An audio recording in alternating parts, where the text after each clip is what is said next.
We've got a caller on the line in Iowa, and I'm not sure how to pronounce your name, caller. Is it Musa in Iowa? That's Moses. That's Moses. Musa in Arabic and Moses in English.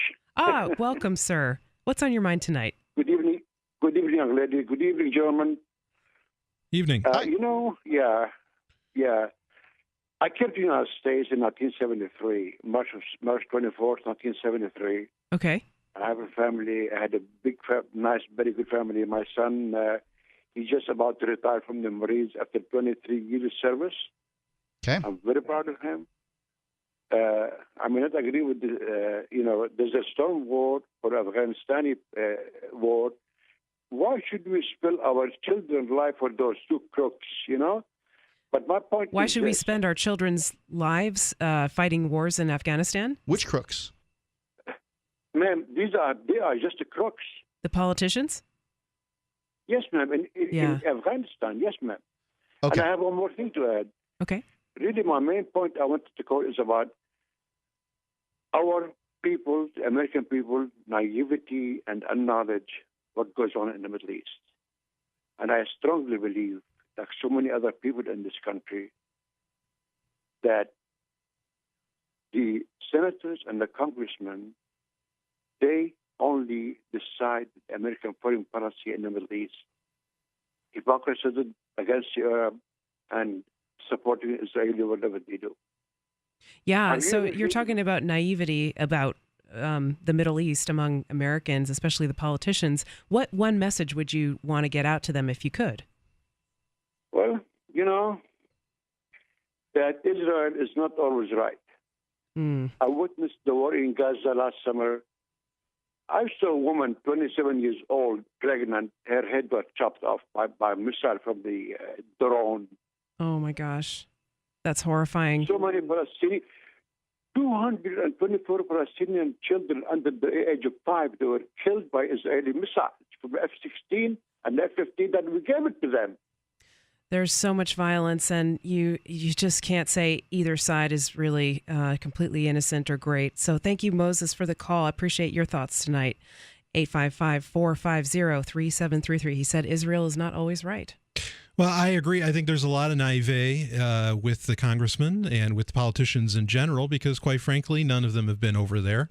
Of course not. Yeah, well, even if you've been over there, I always find that to be a I don't know what the term is, but I think it's some kind of logical fallacy. I've stepped on the geopolitical mass known as Israel and the one known as Palestine.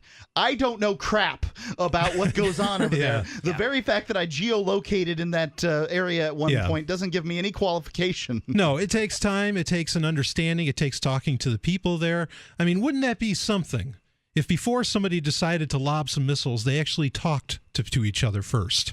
Wouldn't that be amazing if they could just have some kind of conversation in our hyper-technological age where everybody's interconnected by Skype and Facebook and whatever else, even ones that aren't banned by various governments around the world? Wouldn't it be something if we could just talk to these people and say, hey, so what do you want? That's why I want the politicians to do the fighting themselves. Yeah, I want them climbing the hill first. Right. I don't think that, really, couldn't we solve this problem with ISIS by sending Barack Obama out with, a small shield and a short sword to challenge whoever that ISIS guy is? I don't even know his name.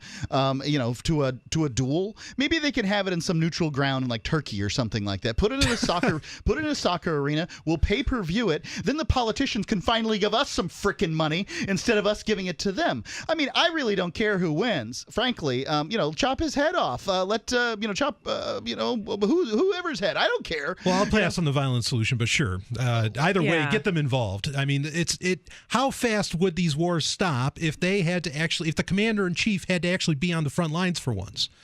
How fast? It'd stop in a heartbeat. I guarantee it. Yeah, it's so tragic, all the violence. That's my point, is neither one of these people has the cojones to do this job, right? Like suddenly you understand what it takes to walk into a situation where you're knowing that two men are going to enter and one man's going to die.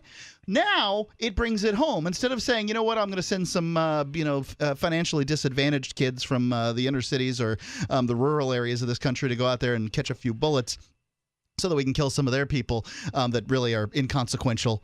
What's the point in that? Yeah, I mean, as a veteran myself, I can't tell you how many times, my associates and I would pretty much joke. It's like, well, hey, are they going to line up first before we go in there? Are they going to lead the charge? I mean, they know. I mean, the soldiers know. Yeah. They know that this is it's crap. Comic relief. They're joking about something that actually has a lot of truth to right. it. And then society, but the problem is that society, American society, and really almost any, patriotic or nationalistic society keeps saying, oh, no, you guys are the best. And so people keep thinking they get this payoff when they come home. That somehow they did some kind of honorable thing, when deep down the reason the reason veterans and soldiers can't sleep at night is because they know what they did was wrong. Myself included. I had those sleepless nights. I know the deal, and so, why don't they line up first and then we can talk about it? You know what I mean?